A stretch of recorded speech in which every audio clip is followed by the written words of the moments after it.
우리가 하나님의 사람이라면, 우리가 성도라면 당연히 우리의 갈망하는 1순위에 하나님의 나라의 부흥, 하나님의 나라의 이 땅 가운데 왕성이 있는 것을 갈망하는 것입니다. 더 구체적으로 말하면 우리가 소속되어 있는 교회의 부흥을 갈망하는 것입니다. 성경은 부흥은 어디에서 오는가? 그것은 복잡하지가 않습니다. 오늘 우리가 읽었던 본문 말씀에서 부흥의 원리를 가르쳐 주고 있습니다. 사도행전 6장 7절 말씀을 다시 봅니다. 하나님의 말씀이 점점 왕성하여 예루살렘에 있는 제자의 수가 더 심히 많아지고 허다한 제사장의 무리도 이도에 복종하니라. 아멘.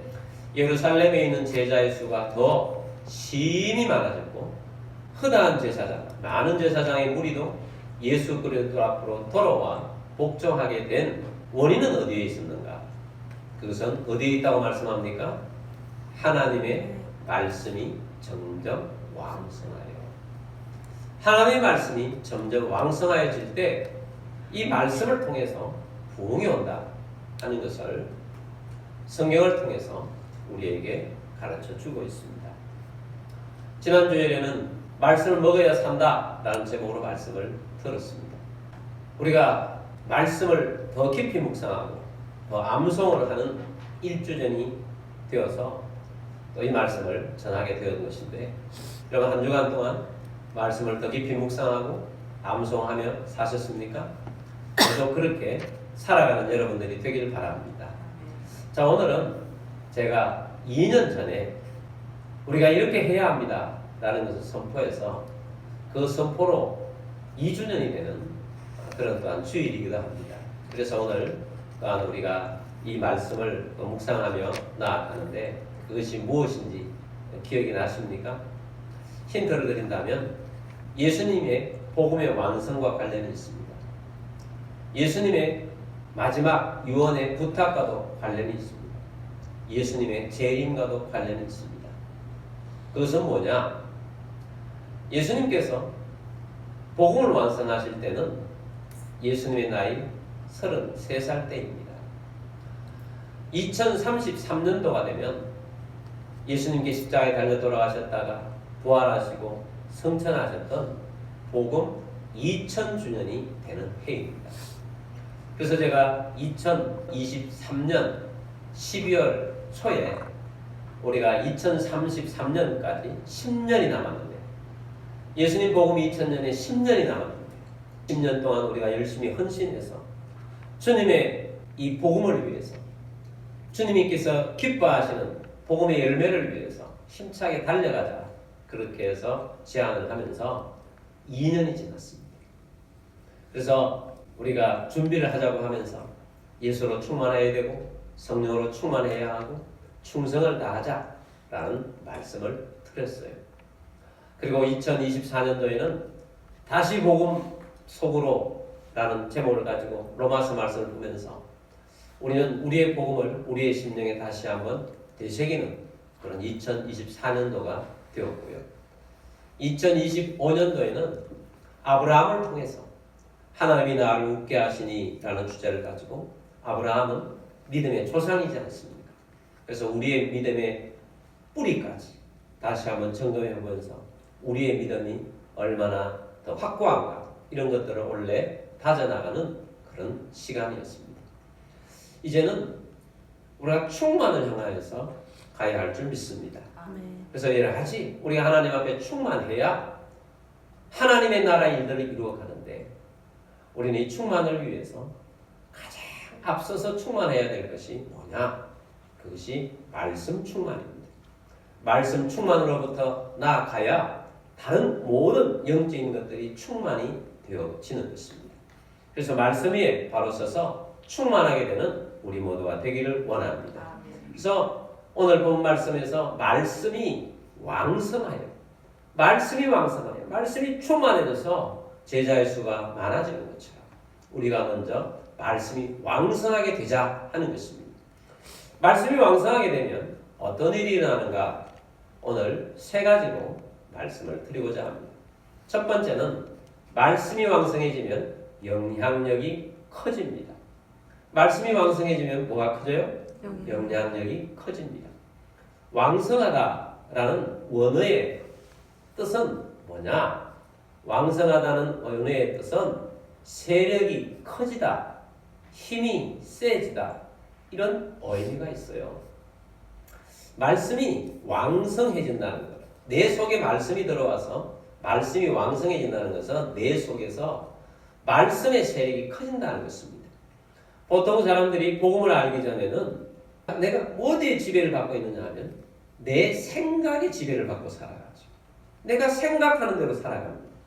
근데 그것은 마귀가 내 생각을 지배하고 있으면 마귀의 생각으로 충만해져서 음란한 생각도 많이 하고 또 어떻게 하면 세속적으로 살아갈 수 있을까? 그런 생각들을 많이 하는 거예요. 그런데 이 속에 말씀이 들어오면 말씀이 내 속에서 자리를 잡는 정도가 아니고 왕성하게 된다는 것은 내 속에서 내 생각을 말씀에 복종시키고 그리스도께 복종을 시켜서 말씀이 내 속에서 세력을 얻는 거죠. 말씀의 힘이 점점 강해져서 말씀으로 모든 것들을 살아가게 되는 것입니다. 그래서 말씀을 붙잡고 말씀을 가지고 실험하고 말씀으로 승리를 향하면서 달려가는 것입니다. 그래서 여러분, 말씀이 여러분 속에 세력을 얻도록 말씀으로 충만하게 되기를 바랍니다.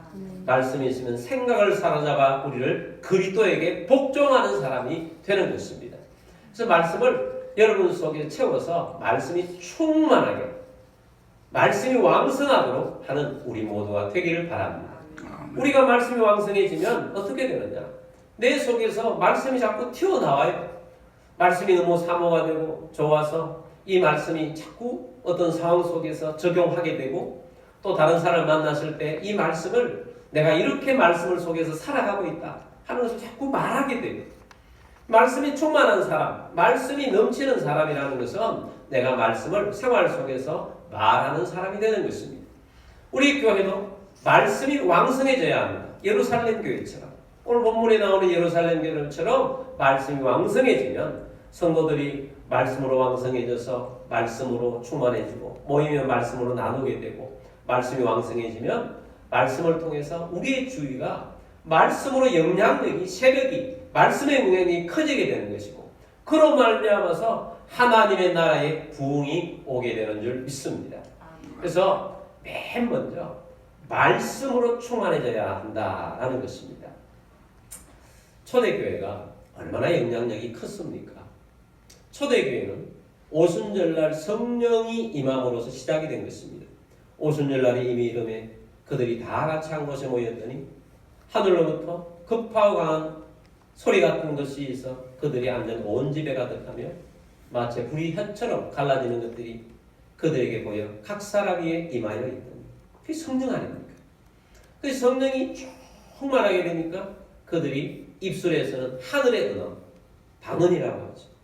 하늘의 언어들을 말하기를 시작하게 된 것입니다. 그리고 그 120명이 성령을 받고 나서 다른 언어들로 말하기는 아주 큰 영적인 세력이 일어나게 되니까 사람들이 막 모여들기 시작했어요. 최소한 3,000명 이상이 모여든 것입니다. 그때 베드로가 일어서서 말씀을 전했지 않습니까? 말씀을 전하니까 그 3,000명이나 되는 사람들이 그 심령에 마음에 찔리기 시작했어요. 그래서 그들이 예수 믿는 사람이 되게 된 것입니다.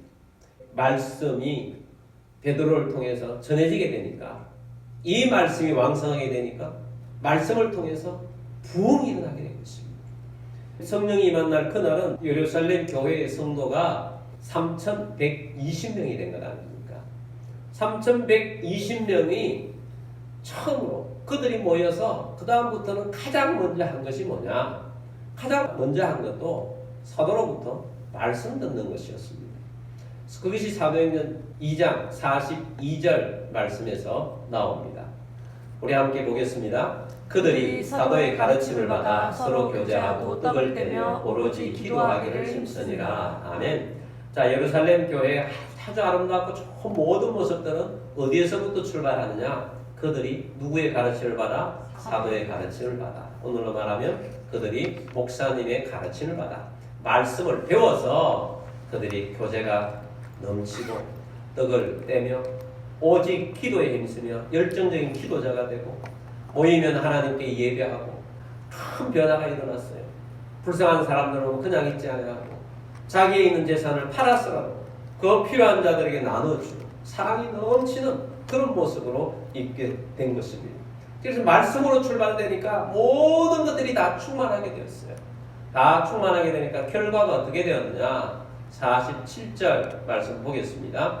하나님을 찬미하며 또 온 백성에게 칭송을 받으니 주께서 구원받는 사람을 날마다 더하게 하시니라. 할렐루야. 자, 이렇게 되니까 말씀으로 충만해져서 모든 신앙의 영적 삶이 충만하게 되니까 주께서 구원받는 사람을 날마다 더하게 하셨다. 부흥이 일어나게 하셨다. 그래서 말씀이 왕성하면 부흥이 온다 라는 것을 우리에게 가르쳐 주고 있습니다. 자, 이렇게 초대교회가 사랑이 넘치고 충만하게 되는 중에 그들 가운데에서 많은 사역들이 일어나기 시작했는데 그 중에 큰 사역이 구제 사역이었습니다. 근데 초대교회는 구제를 하는 일이 많은데 일꾼이 적었어요. 사도들만 일꾼이 되어서 구제 사역을 함께 하다 보니까 일손이 딸리는 것입니다. 그러니까 말씀 소홀히 되고 기도도 소홀히 되는 거예요. 그러니까 이 구제하는데 구석구석 잘 미치지 않으니까 이 사람들이 은혜는 충만해도 이 돈에는 얼마나 민감한지. 그래서 이게 불만이 나오기 시작하는 것입니다. 그래서 사도들이 깨달았어요. 아, 말씀이 부족하니까, 우리가 기도가 부족하니까 이런 일이 일어났구나. 그래서 최초의 집사들을 선출하게 된 것입니다. 집사님들에게 이 구제 사역을 하는 것을 다 맡기고 우리는 뭘 하느냐? 사도행전 6장 4절 말씀 보겠습니다. 우리는 오로지 기도하는 일과 말씀 사역에 힘쓰리라 하니. 아멘. 사도들은 오직 기도, 오직 말씀 사역에 힘을 쏟게 된 것입니다.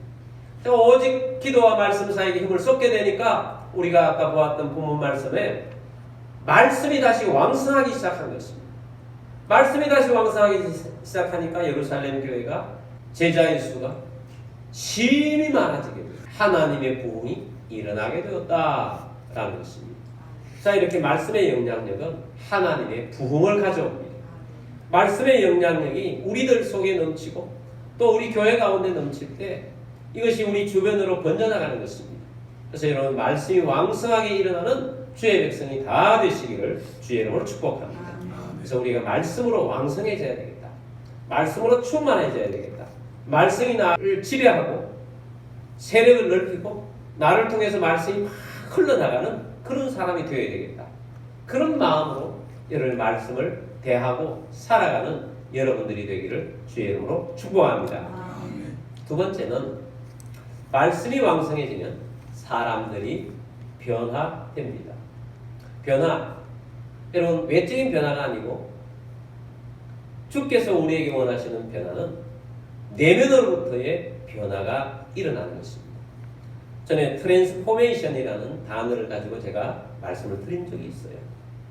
완전히 변화되는 것입니다. 변혁이 되는 것입니다. 완전히 사람이 되는 거예요. 이런 변혁이 되어지는 것, 이것은 일반적으로는 결심으로는 그만큼 되어지질 않습니다. 하나님이 임하셔서 변화를 일으켜 주시는 것입니다. 근데 말씀이 임하면 가장 먼저 무슨 일이 일어나는가? 회개부터 시작이 됩니다. 하나님께서는 때때로 시대 때마다 하나님 나라의 부흥을 일으키십니다. 영적 대각성 운동을 일으켰어요. 영적 대각성 운동을 일으킬 때 가장 먼저 오는 것이 회개 운동이 시작이 되는 것입니다. 1907년에 평양 장대인 교회에서 우리나라의 최초의 엄청난 부흥 운동이 시작되었어요. 제가 볼 때는 그 부흥 운동이 우리 이 대한민국에 영향을 끼쳐서 한 100년 온 것 같아요. 그 영향력이. 근데 그 최초의 출발점은 어디에서 있었느냐? 그때 길선주 장로님이라는 분이시는 나중에 목사님이 되셨습니다. 유명한 목사님이 되셨죠. 길선주 장로님이 그 가운데 집회 가운데에서 하나님 말씀을 듣다가 마음에 찔려서 장로님이 공개적으로 나와서 회개를 한 것입니다. 내가 이런 잘못을 했고 내가 이런 것을 잘못했는데 회개를 할 때 너도 할 것 없이 모두 다 회개의 영이 교회 가운데 가득하게 되면서 하나님의 영이 임하고 그래서 하나님의 나라의 부흥이 의 대한민국의 부흥을 주도하는 그런 놀라운 역사가 거기에서 일어나게 된 것입니다. 여러분 회개라는 것 완전히 진심으로 돌이키는 거 아닙니까? 회개하는 것 진심으로 돌이키는데 하나님의 말씀에 앞에 서야 우리가 회개가 일어나는 것입니다. 예루살렘에 성령이 임하고 120명 있고 그 다음에 성령이 임하고 난 다음에 3,000명이 모였을 때 베드로가 설교를 하니까 그 말씀이 3,000명에게 부딪히니까 그들의 마음이 찔리게 되었어요. 마음이 찔리게 되니까 그들이 뭐라고 했느냐 베드로 앞에서 우리가 어찌할꼬 했어요. 우리가 어찌하면 되겠습니까? 라고 했을 때 베드로가 어떻게 말하느냐 사도행전 2장 38절 말씀입니다. 베드로가 이르되 너희가 회개하여 각각 예수 그리스도의 이름으로 세례를 받고 죄사함을 받으라. 그리하면 성령의 선물을 받으리니. 아멘. 자, 베드로가 그들에게 주신 해답은 너희가 뭐하여? 회개하라는 것입니다. 마음에 찔리면 회개하라. 돌이키라. 잘못한 것을 주님 앞에 회개하라는 것입니다. 그리고 예수 그리스도의 이름으로 세례를 받고 죄사함을 받으라. 죄 용서를 받으라. 회개하고 죄사함을 받을 때 심령이 새로워지는 것입니다. 그래서 우리의 변화는 무엇으로부터 시작이 되느냐? 회개로부터 시작이 되는 것입니다. 근데 사람은 얼마나 자기 잘난 맛으로 살아가는지 모릅니다. 그리고 자기가 생각이 옳다고 생각하는 대로 산다고 생각을 합니다. 어떤 때는 그런 경우가 있어요. 인간관계가 나빠졌어요. 인간관계가 나빠지면 대체적으로 보면 저 사람에 대해서 저 사람이 이거 잘못했고 저 사람 저거 잘못했고 저거 잘못했다고 이야기를 합니다. 그 사람에게서는 최선일 거예요. 근데 우리가 말씀 앞에 딱 서면요. 내가 이것을 잘못했고 말씀이 거울이 되어서 내 점이 보이기 시작해요. 나만 다 잘한 것이 아니라고요. 말씀이 우리로 하여금 내 죄를 깨닫게 하고 회개케 하는 것입니다. 그래서 변화가 일어나는 거예요. 그런 변화가 일어나지 않으면 가는 곳마다 사람들에게 부딪혀요. 왜냐하면 내게 그런 문제가 있기 때문입니다. 말씀 앞에서 회개가 일어나는 것입니다.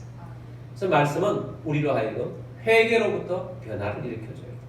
또 말씀은 어떤 변화를 일으켰느냐? 겸손하게 만듭니다. 여러분 세상은 잘난 맛으로 살아가는 그런 세상입니다. 겸손하기가 쉽지 않습니다. 근데 우리가 말씀이 들어오면 사람이 벼가 고개를 숙이게 됐습니다. 우리가 잘난 것들도 있지만 그것이 하나님이 주신 것인 줄 알기 때문에 말씀 안에서 겸손하게 되는 것입니다. 겸손하다는 것은 감사하며 사는 것입니다. 그래서 겸손한 사람으로 변화된 사람으로 살아가게 됩니다. 뿐만 아니고 말씀은 우리에게 힘을 줍니다. 우리가 세상 살아가리가 살 때가 얼마나 힘든 일이 많습니까? 우리 젊은이는 젊은이대로 삶을 살아가는 삶의 무게가 한지입니다. 우리 어른들이 알지 못하는 젊은이의 그런 짐이 있어요. 또 부모가 되어보면 부모는 또 젊은이들이 알 수 없는 삶의 무게가 있어요. 이 무게 때문에 어떤 때는 지치고 너무 힘들어요. 우리가 이 사회생활을 하면서 살아가는 모든 곳에서 삶의 짐이 있지 않습니까? 이게 너무 무거워요. 그 무거운 짐 때문에 또 그리고 잘 풀리면 모르겠는데 막히고 힘들고 어려워요. 또 게다가 건강에 이상이 생기면 이 건강 때문에 오는 그 염려와 두려움과 약함과 그런 무거운 짐이 있어요. 자, 이 무거운 짐을 지고 살아가는데 우리는 그냥 살아가면 날마다 기쁨으로 살아갈 수가 없는 거죠. 희망으로 살아갈 수가 없고 낙심하기도 하고 염려하기도 하고 절망하기도 하고 그러면서 살다가 힘이 쭉 빠져서 살아요. 그런데 우리 그리스도인들은 말씀으로 살아간다는 것은 이 말씀이 우리에게 힘을 줍니다. 말씀이 우리에게 믿음이 됩니다. 말씀이 우리에게 능력이 되고, 말씀이 우리에게 소망이 되고, 말씀을 통해서 하나님께서 우리에게 이 모든 상황을 바꿔주시라는 믿음을 가지고 일어설 수 있도록 만들어주는 것이 말씀입니다. 그래서 우리는 낙심하는 마음, 방황하는 마음, 절망하는 마음에서 변화되어서 희망차고 기쁨으로 어떤 상황 속에도 믿음으로 일어서는 사람으로 살아갈 수 있도록 만들어주는 것이 말씀인 것입니다. 믿음의 조상 아브라함이 하나님과의 언약을 맺었지 않습니까? 76세 때 하나님께서 자녀를 주겠다고 해서 순종하면서 나아갔는데 하나님이 주신 때는 백세가 되었어야 준 거 아닙니까? 그 과정 속에서 1년 1년 살아가면서 나이는 점점 들어가는데 하나님 말씀은 이루어지지 않고 그냥 낙심이 되어지는 거예요. 근데 아브라함은 하나님이 주실 것은 분명한데 하나님이 내 후손을 주신다는 것은 무슨 말인가? 자기 속에서 자꾸 자기만 생각을 하는 거예요. 처음에는 나중에 안 되니까 우리 집에 있는 저 종을 입양해서 아들 삼으라는 건가? 라는 그런 생각을 가지고 살아가고 있을 때 하나님이 나타나셔서 말씀하지 않습니까? 네 생각 틀렸다는 겁니다. 내가 네 몸을 통해서 태어나게 할 거다. 라는 말씀을 주니까 아멘 하나님 하고 또 기다렸는데 하나님 말씀만 주시지 않으니까 시간이 가니까 또 믿음이 떨어져요. 하나님은 때때마다 나타나셔서 말씀하십니다. 자, 하늘을 봐라. 저 많은 별들처럼 네 후손이 저렇게 많아진다. 저 바다에 모래를 봐라. 모래알처럼 네 후손이 많아질 거다. 이 말씀을 들으면 아브라함이 또 믿음이 생겨요. 그렇습니다 하나님. 저렇게 많아진다고요. 하나님 믿습니다. 하고 말씀으로 다시 일어서는 거예요. 그래서 믿음이 생기고 믿음으로 살아갈 수가 있는 것입니다.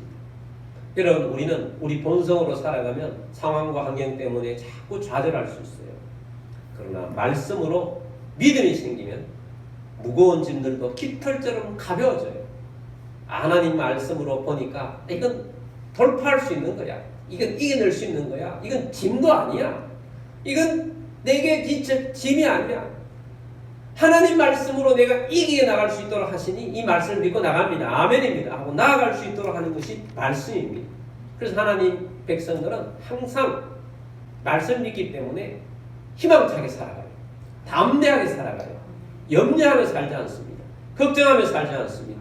절망하지 않습니다. 왜? 하나님이 살아계시고 말씀이 우리 가운데 있기 때문입니다. 그러나 여러분 말씀으로 변화된다는 것은 말씀이 우리로 힘을 주시기 때문에 말씀으로 살아가는 사람이 되는 것입니다. 그러므로 여러분 말씀으로 변화되며 말씀으로 승리하는 삶을 살아가는 여러분들이 되기를 주의 이름으로 축복합니다. 세 번째는 말씀이 왕성해지면 교회가 부흥합니다. 오늘 계속해서 우리가 듣고 있는 말씀이 왕성해지면 교회가 부흥한다 라는 말씀을 듣고 있습니다. 여러분 계속해서 그렇지 않습니까? 말씀이 왕성해지니까 교회가 부흥을 합니다. 말씀이 내 속에서 차고 넘쳐서 계속해서 부흥이 일어날 수 있도록 만들어 주는 것입니다. 바울이 에베소라는 도시에 전도하러 갔습니다. 회당에 들어가서 복음을 전했습니다. 그 중에 몇 명이 예수님을 믿게 되었습니다. 그 믿은 사람들을 3개월 동안 말씀으로 초신자 양육을 했습니다. 근데 그 중에서 또 더 헌신적인 몇 사람이 나왔습니다. 그들을 두고 우리는 제자다라는 이름을 붙입니다. 이 제자들이 생기니까 바울이 그들을 두란노 서원에서 2년 동안 날마다 하나님의 말씀을 가르쳤습니다. 사도행전 19장 10절 말씀 보겠습니다. 2해 동안 이같이 하니 아시아에 사는 자는 유대인이나 헬라인이나 다 주의 말씀을 듣더라. 아멘. 자, 이 한 절에 어마어마한 내용이 들어있어요. 바울이 에베소에서 두란노 서울에서 말씀을 가르쳤더니 에베소에서 가르쳤잖아요. 에베소 교회. 에베소 교회가 세워지고 에베소에서 말씀을 전했는데 2해 동안 에베소에서 말씀을 가르쳤더니 아시아에 사는 자. 그 에베소 주변에 있는 지역들이죠. 우리가 김포에 있다. 그러면 김포뿐만 아니고 서울, 인천, 고향 이런 쪽으로 말씀이 점점 퍼져나서 인근 지역에 에베소뿐만 아니라 골로새 지역에도 교회가 쓰고 데살로니가 지역에도 교회가 쓰고 막 이렇게 세워져서 유대인이나 헬라인이나 다 주의 말씀을 듣더라. 할렐루야. 하나님의 말씀을 두란노 서원에서 매일 말씀을 들으면서 이 말씀을 주체할 수가 없어 너무 감사해서 나가서 여기도 전하고 저기도 전하고 저 도시에 있는 친척에게 가서 예수를 믿어야 한다고 예수님을 전하고 그러다 보니까 말씀을 수많은 곳에서 듣게 된 것입니다. 할렐루야. 그래서 하나님의 나라의 부흥이 일어난 거예요. 그래서 그 결과 20절 말씀 봅니다. 이와 같이 주의 말씀이 힘이 있어 공황하여 세력을 얻으니라. 아멘. 말씀이 왕성하다는 것은 세력을 얻는다고 그랬잖아요. 말씀으로 세력을 얻어서 주의 말씀이 힘이 있고 주의 말씀이 흥왕하여서 왕성하여서 세력을 얻어서 그 도시 가운데 말씀이 추가되는 말씀이 역사하는 그런 놀라운 지역들이 일어나게 되었더라라는 말씀을 우리에게 주고 있습니다. 그래서 여러분 말씀이 그냥 나만 사는 말씀이 아니에요.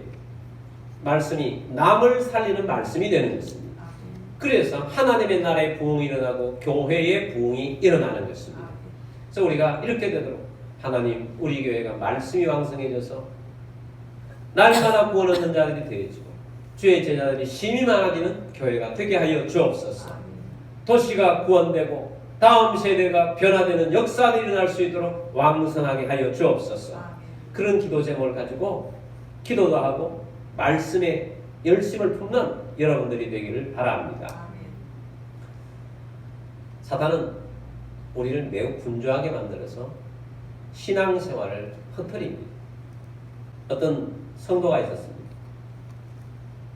신앙생활을 잘 했는데 직장생활을 하다 보니까 직장생활을 가면 경쟁이 심하지 않습니까? 그 경쟁 속에서 좀 버티고 좀 더 잘하기 위해서 열심히 하다 보니까 시야가 좁아진 거예요. 주변에 있는 사람 생각하지 않고 그 일만 생각하게 됩니다. 그렇게 되면 어떻게 됩니까? 사람들과의 관계가 안 좋아지죠. 직장생활 속에서 많이 힘들어진 거예요. 일은 열심히 했는데 많이 힘들어지고 집안에도 좋았느냐? 집안에서도 점점 사이가 나빠지고 그러니까 별로예요. 그 몸에 좀 건강도 좀 이상이 있는 것 같고 그러니까 많은 고민이 생기고 교회는 다니지만 영적인 무기력증에 빠졌어요. 예배를 드려도 그렇게 큰 감동도 없고 기도를 하고 싶은데 기도는 잘 되지 않고 그런 상태에 빠진 것입니다. 그래서 자기 삶이 너무 힘들고 어려운 거예요.